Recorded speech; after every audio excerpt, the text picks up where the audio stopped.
Well, greetings, friends, and welcome to the Gospel Underground podcast. This is episode 184, 2025, the Big Reviewish. We are broadcasting live for us from the snowy, buried igloo of the worldwide headquarters here in Blacksburg, Virginia. I'm here with Jesse.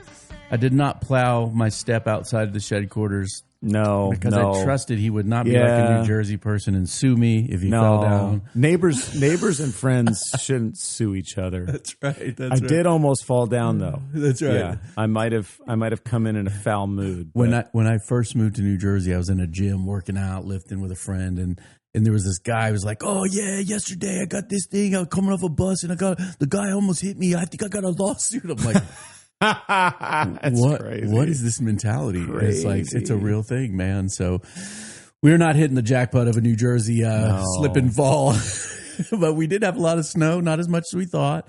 We had to move too much ice, too cold. I had to move like 6-inch tall igloo blocks out of my driveway. My back is sore, but I did like manual Sonic the Hedgehog kind of work. I needed you too. I wouldn't have been able to make it without it. It did it for you. Yeah. Well, it's snow season. It is wrestling season. You have a son that is wrestling. Oh, my son Elijah. Shout out.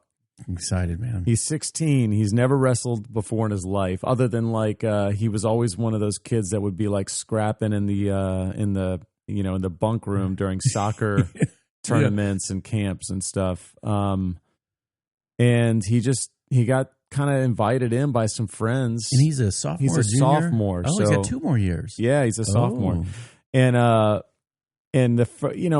He kind of like he came home after the first week of practice and was like, "Oh, there's this girl that she just threw me around."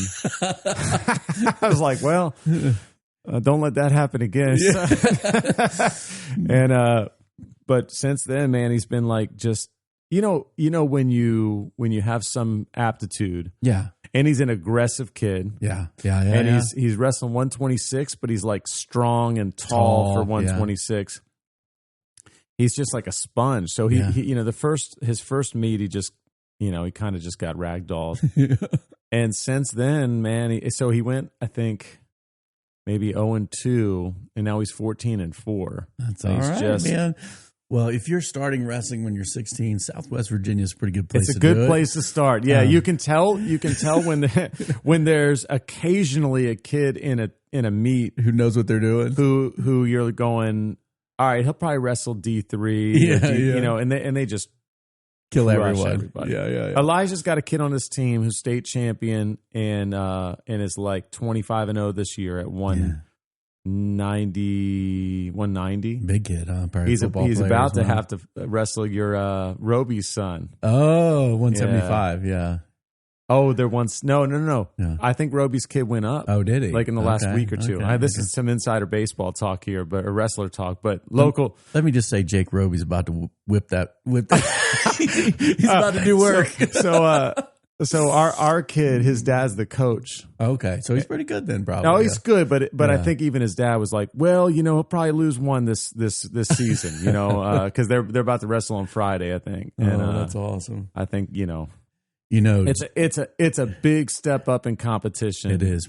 Jake's done well nationally too, so he's a legit. He's going to wrestle for us, and I think we're trying to get him up to be 184 kind of size guy eventually. Well, I think he might be wrestling. I think that may be why he's wrestling up now. He's just trying to get huge, and around here he probably doesn't need to care about who he's wrestling too much. That's right. But who knows, man? Who knows? Congratulations, man! It's a good time winter. As a wrestling dad now. Yeah, that's right. I'm loving it. And we got 2 years. So around here, we can probably make some progress. Yeah, I'm going to bring him over here. I'm saying we, because I'd like to help out a little bit. Yeah, I'd like to help out a little bit. We used to have a mat. We sold it to Roby, though. I think Roby took it. Jake's probably training on it now to beat your guy. Well, Jesse, that's fun. I love it. I get to be around the wrestling a lot. We wrestle NC State on Friday night. That's a big one. Down there in Raleigh. That's a big one. We don't like them dudes. That was one of the most natural things for me when I stepped in. Well, it's my 6th season now with the Hokies, being their chaplain. I went to Carolina, so we hate the Wolfpack, and that's our main rival too. So the hate was easy for me to not, like the Wolf. I'm not talking about real hate, y'all. It's too much hate in the world. You know what I'm saying? Sports hate. Come on now. We don't like the dogs. We like kicking the dogs. The Wolf Pack, they can all the way home is what I'm saying. But today, Jesse, we are doing a very special. It's time for Reviewish. Great song. We talk books and texts and movies and things, but don't care enough to write anything. That's right, it's Jesse. Not a review. We're not that into it, so sit right down. It's time for Reviewish. I don't think you've let that play all the way through in a while. That's one of my friends, Michael Bond, who's a jazz musician in New York, and I wrote the lyrics. Thank you for right? that. Yeah, yes, of course. I'm an author of my own. But Reviewish, we don't care enough to write full book reviews or film reviews. It's not that kind of podcast. But we've done since almost the beginning Reviewish. We added the song later when our production values skyrocketed. We got sophisticated. Jesse. But today we wanted just to share really briefly. This is going to be a short episode, guys. But we wanted to share some of our favorite films, books, TV shows, that kind of things of the year. Podcasts, of course. We listen to podcasts. We not only make them, we listen to them, we partake. And so Jesse and I have just put a few lists of things that were kind of like, big hits for us this year. Yeah. And so maybe you'll want to listen to these pods, or you'll want to pick up a book, or you'll want to watch a film, that kind of thing. So we're going to hit it off. Do we care what order? We'll go books last because we want to be smart people and we want to stay we want to stay bookish. We read. So we'll start with the lightweight stuff with movies. Yeah, I like films. Well, Jesse, I didn't go to the movies very much. I still haven't seen the new video game that James Cameron has produced, Avatar, Way of Fire. Or whatever. I've never seen any of the Avatars. Really? Yeah. It's the same exact story. It's never really every time appealed to me. Yeah, it's Dancing with Wolves with Blue People as what when the first one came out. But I haven't seen that. But I did go to the theater and see an IMAX, which ironically I think is being nominated for big awards. Is the movie F1. Yeah, it got an Academy Award nomination for Best Picture. That to me is wild. But I tell you, I thought it would maybe get some awards for like sound engineering or cinematography. Yeah. But, it's really... And look, if you're not into Formula One racing, this is a good film. It might get you into it. My family, none of us have ever been into any F1. kind of car racing. No, other than like dirt track down in Whitfield around here, or Rural Retreat. No, but we loved it. It's so my good. family really. The kids got into it. It was immersive. Yeah. Well, during the pandemic, Tommy and I started watching the Netflix Drive to Survive or something like that. So we've been watching F1 for probably 5-6 years now, and we follow it. His guy, Lando Norris, McLaren Racing, actually won. He actually unseated the GOAT of all time, Max Verstappen from Red Bull, who I like, who had never won a title when I started watching the sport. So I didn't go as a Klingon to front runner guy. So Formula One, it's Brad Pitt. I almost said Brad Cruz.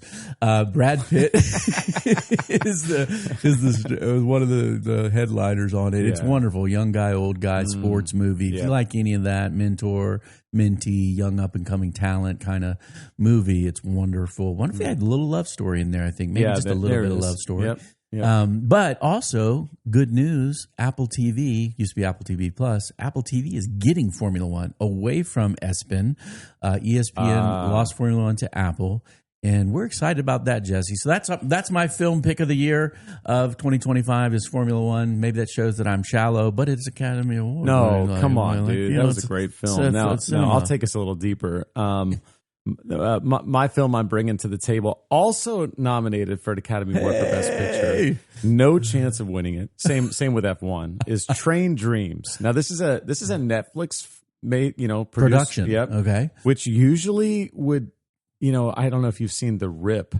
I haven't. That's the new Matt Damon, Ben Affleck movie. Okay. Also, is that also a Netflix? It's a Netflix. Yeah. Well, actually, it's produced by their own company, but for Netflix. Purchase. We just killed Netflix recently. We turn it back on and off every now and again because it's expensive. But is this worthy? Is Train Dreams worthy of a month of Netflix? I think it's probably worth a month of Netflix. Let's go. So, the way I'd put it is, have you ever seen the Terrence Malick? Yeah. So it's like Trio Life, that kind of yeah. Only much less pretentious and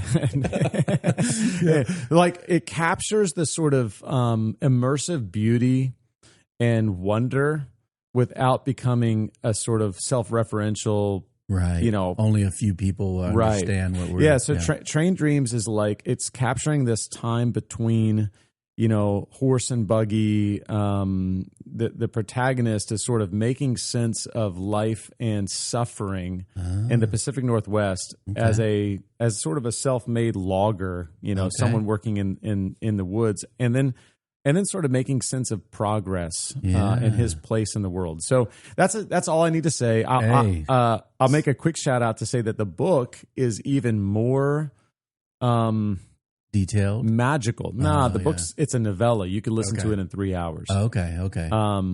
The book actually is, I think, intentionally difficult to figure out if what's happening is a dream, a hallucination, or reality. And I think it's meant to make you feel the way that the protagonist feels, which is, how do I make sense of the world around me? Think about the transition from like a pre-modern Wild West to a modern, you know, there's trains and there's cars and there's airplanes.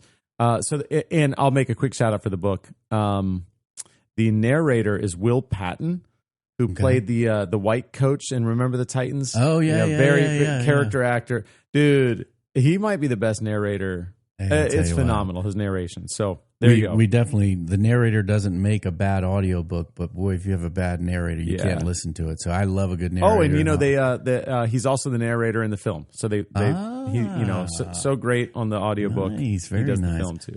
Well, that's a film and an audiobook recommendation from Jesse. Very, very nice. We're going to move on now to television shows or streaming. I guess you don't just do TV anymore, but I've got a couple here. One that I have to give a rejoinder on. The first one that needs no rejoinder, no caution flags at all, is a show called All Creatures, Great and Small. This is a remake of an earlier TV show.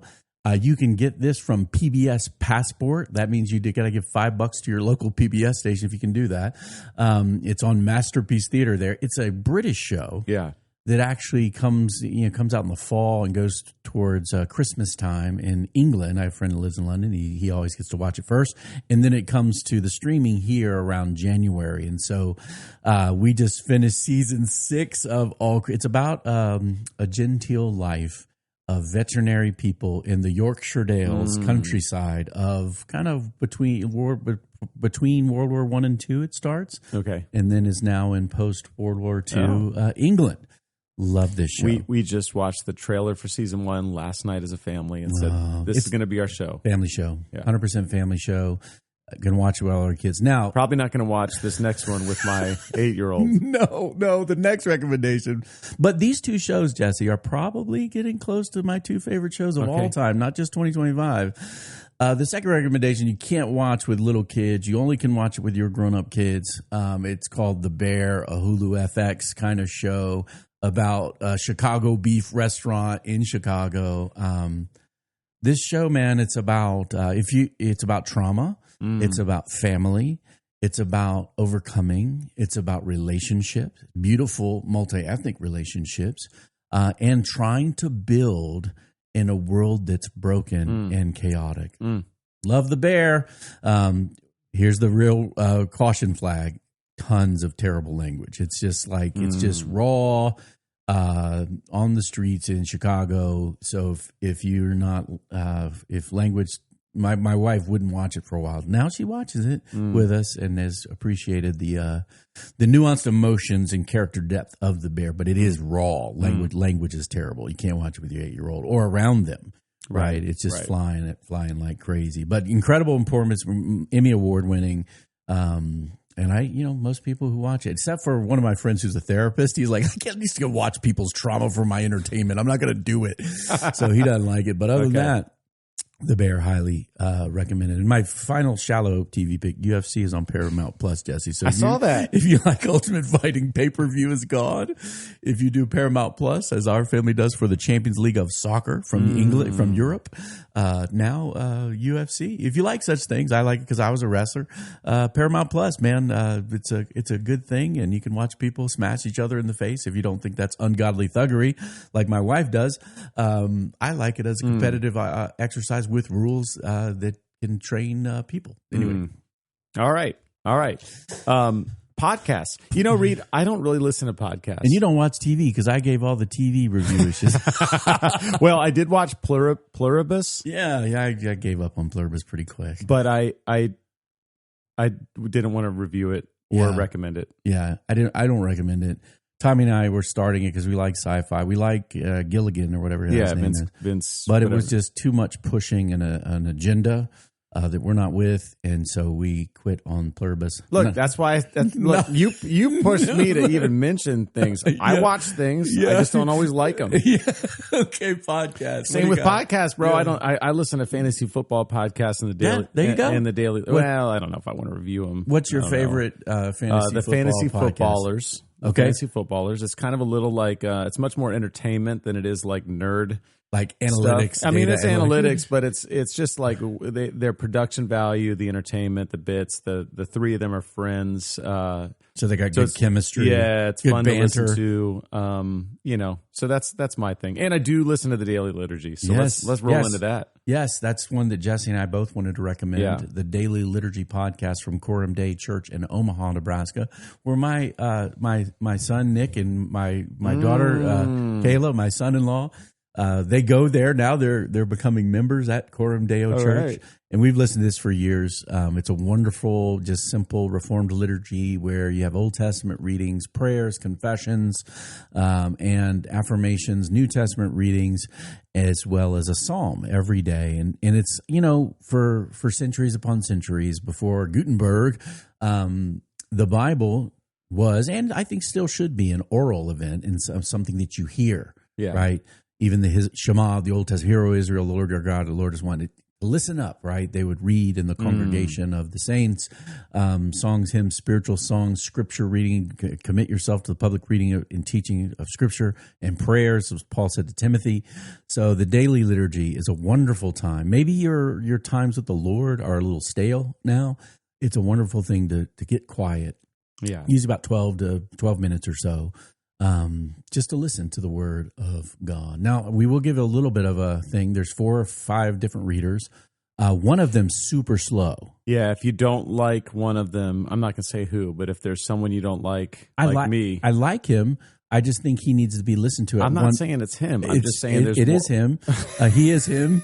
You've got to put it on 1.5x because he's a really good reader, actually. He's just so slow. Yeah. Right? Yeah. So all the readers are great. And they rotate. So they each take on like a week. A week long, yeah. So male, female voices. If one seems a little slow, just 1.5x is perfect. Perfect. All right, next podcast that I want to recommend, Jesse, is something called The Surprising Rebirth of Belief in God by Justin Brierley. Justin Brierley's from England. He wrote a book with this title and started a podcast. He's been in the apologetic space for a long time. He used to have something called, I forget the name of his show beforehand, but anyway, he's telling stories of people. I think there are 2 seasons now, telling stories of people who are maybe around the new atheist kind of movement and how skeptics and critics of Christianity in various degrees are coming to faith in Christ. And he tells those stories. It's a delightful podcast. And then my last one, Jesse, is simply, I may have recommended this before in a review. It's called Hardcore History by Dan Carlin. Long-term podcast. He only publishes about once every 6 months. Oh, wow. Which is kind of a crazy, infrequent podcast. Yeah. But it's long form, historical, creative nonfiction storytelling. So he's doing a multiple part thing on Alexander the Great right now, and so they're using about 3 hours, 3 or 4 hours. They're excellent, excellent. And his back catalog is absolutely fantastic, and he'll hit everything in ancient history, really, and highly recommended. Let's talk books. Books. Let's talk books. You got some books. I'm gonna make the transition via technology because I just got something in the last month. I threw it on here. I don't know if you saw it, but I got a Kindle Scribe. Tell us about it. Okay, so I'm recommending it. It's real simple. So if you're, I'm not like a big ebook guy. I like to actually read books. Right. I like to, for some reasons, I like to mark them up. Yeah. It's actually good for your memory and brain interaction with a tactile, physical thing. Yeah. And so here's what's happened is I also was trying to sort out what I wanted to preach from or teach from. Yeah. And I was feeling a tug towards more of the simple e-ink, less clutter, less things to be distracted by, less chance that someone texts me and it pops up on my iPad. Yeah, and I have an iPad Mini, and my reading eyes are sort of, doing as you do when you get middle-aged. So I wanted something bigger than my iPad Mini, and I wanted it to be simple. And I decided I'd go with this. You can write on it because it comes with a pen, so you can mark it up. Is it like e-ink? It's e-ink. It is. Those are great. And now I'm reading on it too at night because it's backlit, so you can read in bed. So that's one of the things for me is like the convenience. I'm not going to get rid of my books, right? But occasionally, occasionally there's a book that I don't have that it's Kindle Unlimited, which came 3 months with it when I bought it. Get it right away. Anyway, that's a little Kindle Scribe thing, particularly if you're out there and you do any public communication. I like it. You know where I've landed? And you can send a PDF to it. You can mark it up, so you can highlight things. So you that can you do your sermon PDF. So I'm preaching with my PDF that I send to it. Yeah, great. You know where I've landed in the last 10 years is that obviously we're surrounded by books. I still buy books. I buy books now that sometimes I don't read. I feel ashamed of that. But so for me, where I have a trifurcation, I think, in book reading. For pleasure and entertainment, I do tons of audiobooks. I don't have to remember it. I'm doing for entertainment, joy, pleasure. So Screw Tape doesn't get you, right? Just have pleasure. For anything I want to remember, study, or something, I'm buying a book. Yeah. I want to mark it up. I want to put it, together in library. Now I'll take pictures of books and copy paste from it for quick digital acquisition, which is a nice little trick on phones now.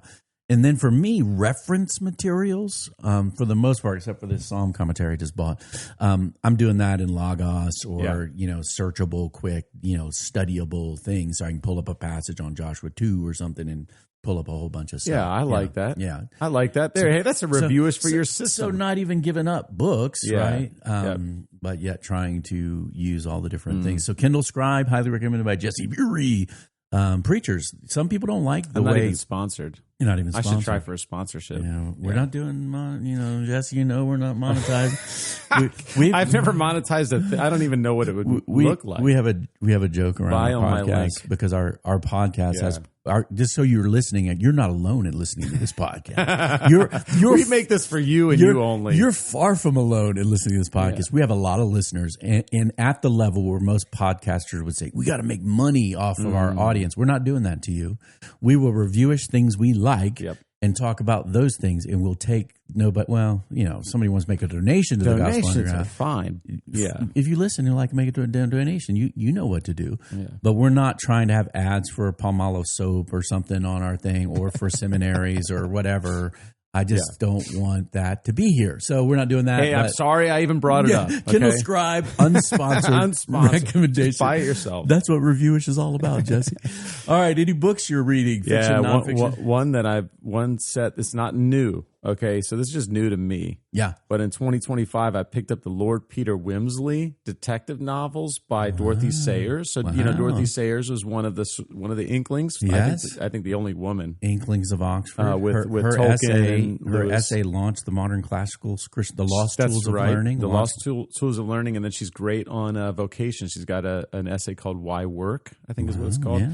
But anyway, these detective novels, they're just sort of like, they're fun. That's all. It's my fun reading. Lord Peter Wimsey. I need to tell my daughter about this. Whose Body, I think, is the first one. Okay. Whose Body. Kayla, I think, was reading the Father Brown things. Similar. So this comes after Chesterton, a little bit after Chesterton. Influenced by Chesterton. Fiction. We love fiction. I used to never read fiction, Jesse, and my kids converted me probably 6-7 years ago. And I love this next one you're about to mention. Yeah, I just finished a book called Project Hail Mary by Andy Weir. He's the one that wrote The Martian, which was turned into a Matt Damon film as well. I think Project Hail Mary is better than The Martian, which is probably shocking to say. And there is I think, maybe Ryan Gosling movie coming out in March. Yeah. Yep. Wonder if you like science fiction, you like warm stories about people struggling against insurmountable odds, like The Martian, right? You're going to love this book. Now, a little disclaimer. Heavy evolutionary, naturalistic, philosophical worldview is underneath because there's science and all this stuff. But as long as you don't have allergies to that, look, I'm not a philosophical naturalist. I don't even buy the whole evolutionary narrative myself scientifically. But as long as you can abide that a little bit, it's a wonderful, really warm story. I don't want to give anything away because there is surprising things in this book. But highly recommended fiction, Project Hail It's Mary. my second son's favorite book. Oh, wow. Love it. Love it. All right, let's move to some nonfiction. Okay, I think my favorite nonfiction book this year was called The Thinking Machine by Jensen Huang, NVIDIA, and the World's Most Coveted Microchip by Stephen Witt. This was if you're interested in who the people are and the technologies involved in modern artificial intelligence and the kind of crazy convergence of events that led to the chips that run AI, both training and inference phases of artificial intelligence. This is a great book because it shows how a company that was making graphics accelerators for monitors and playing video games developed this technology that really didn't have an application. And then some folks started using these video cards to do AI stuff. Huh. And then now it's one of the most valuable. It is the most valuable company in the world. That's right. All right. I'm in. Okay, that's a nonfiction for me. History book, Jesse. I want to hear about this. Called The Gales of November, The Untold Story of the Edmund Fitzgerald. This is about one of the great disasters that happened in the Great Lakes shipping industry. I think in the 70s, early 70s, I should have the date written down. A large ship that was kind of like the Titanic of the shipping world of the Great Lakes region sunk. And then Gordon Lightfoot wrote a song called The Wreck of that my dad used to play when I was a little kid. So this is like a song reminds me of my dad. And I've read a few books on it, but this is the best, by far the best, because it talks about the people, the history and culture of the whole Great Lakes region, the whole shipping thing, the water systems and all. It's just fascinating leading up to the actual disaster. So it's much more about that whole world. People who live in that world love this book because it tells their history, and I think it's highly recommended. All right, Jesse, what about Christian books? Love it. Hey, let me make my transition here into one that I'm reviewing. Really recently got it and read it. My friend Shelby Abbott wrote a book called Why We're Feeling Lonely. Virginia Tech guy. Yeah, Shelby's a Virginia Tech guy. He's a crew staff lifer in different roles. And he wrote this book. Recently he's been doing a podcast with Paul Tripp for a while. Okay, yeah. Paul Tripp writes the foreword, I think. And but this idea is Why We're Feeling Lonely. It's a pretty easy read. It's not super long. What he does, what I appreciate, is he goes into a few different topics, things like our screens and what our screens are doing to us, particularly related to loneliness. Yeah. And then applies the gospel. So in terms of the screens, it's like, hey, we're becoming more disoriented, less, our identity is being shaped by the screens. Yeah. In the different kind of media that we're using. And we're being isolated. We're being isolated. And so then it applies the gospel in terms of our identity. Then there's one on like pornography and casual sex and what that's doing to us in terms of loneliness and disintegration. And then the application, which I appreciated, is like gospel friendship. Yeah. So it's not just, go find someone to marry and then you don't have to worry about it. It's like, no, you might be struggling with this in the midst of that. And so gospel friendly. So, it's a really good practical book. Particularly, I would think it would be very helpful for someone in college, high school, young adults, although I found it to be helpful and I'm much older than that. Well, that's definitely one I'm going to read, and certainly I work with a bunch of young guys in college age, and so I'm excited to have something. It's got some sort of autobiography telling his own story. And I met Shelby when he was a young dude. He was still an undergraduate when I was here the first time. Dude, that's crazy. So now he's like back in like 1998, something like 7, something like that. Yeah, Shelby and Garrett Kell were classmates. Yeah, I think Garrett wrote an endorsement. Oh, did he? Yeah. Good. Well, Christian books, I have one that I read this year that's more nerdy, apologetics kind of book, 2084, obviously riffing off 1984, 2084, Artificial Intelligence, The Future of Humanity by John Lennox. Family loves John Lennox. Kylene loves John Lennox. Our Rhodes Scholar, Kylene loves John Lennox. I'm just owning it now, Jesse. I'm not trying to hide out. You should. So that's a kind of a sciencey book, but very approachable, popular level, not long even. So very approachable to anybody. If you're interested in a Christian response and interaction with that, I think it's excellent. And then this is one I'd read years ago that I did with our team last year. If you're wanting just to get a real overview of the story of the whole Bible and how it integrates with the parts with the whole, Vaughn Roberts, I think he's a pastor or rector in the Church of England. Anglican Church in England. God's Big Picture. I read this years ago, and it's an updated version. We did it with our wrestling Bible study this past season. So, and they read it. They liked it. Yes, they did. Dude, okay, that's a great idea. Yeah, this is like telling the storyline of the kingdom of God, from the creation through the end of the world, right? God's people and God's place under God's rule and reign. That's right. That's Dude, right. All right. I'm picking it back up. That's right. And these young guys who, some are scholars, some are scholars-ish, I think they enjoyed it. And I think it turned on some light bulbs for newer believers. It's sort of like a layman's guide to biblical theology. That's right. I remember now he it's Graham Goldsworthy, but it's taken down to guys like us. That's right. So if you're, you're super smart. Guys like us, for sure. According to Plan by Graham Goldsworthy's wonderful book, and then his Christ-centered biblical theology is even more deeper book. But this is like the popular level one. And then I think I remember watching one of my friend Sam in there. He was like putting together how the Old Testament connected to Jesus and all that stuff. And seeing those kind of lights come on, certainly anybody would be great. So for sure, that book, God's Big Picture, Vaughn Roberts. Shout out, I like it. Jesse. Well, you got me, man. I'm going to read some of these. Yeah, you got me too, man. I think why we're feeling lonely. And look, you're right. Single, married, whatever. We all can feel lonely. Yeah. And look at all the lonely people. I think there's a song.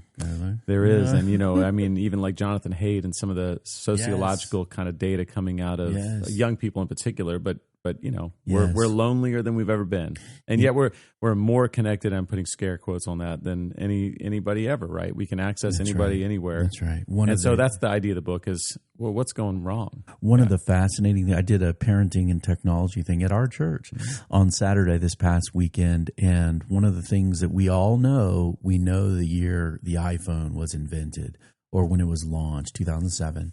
And we know that the data post that there's been all sorts of sociological change rapidly happening, specifically with young people, but certainly with all of us. And I don't think we want to ignore that or underestimate its influence. And so we need wisdom so that we can remain human, interconnected people and not give way to some techno-utopian view that might just not be good for us, Jesse. Well, amen. Pick up the Kindle Scribe.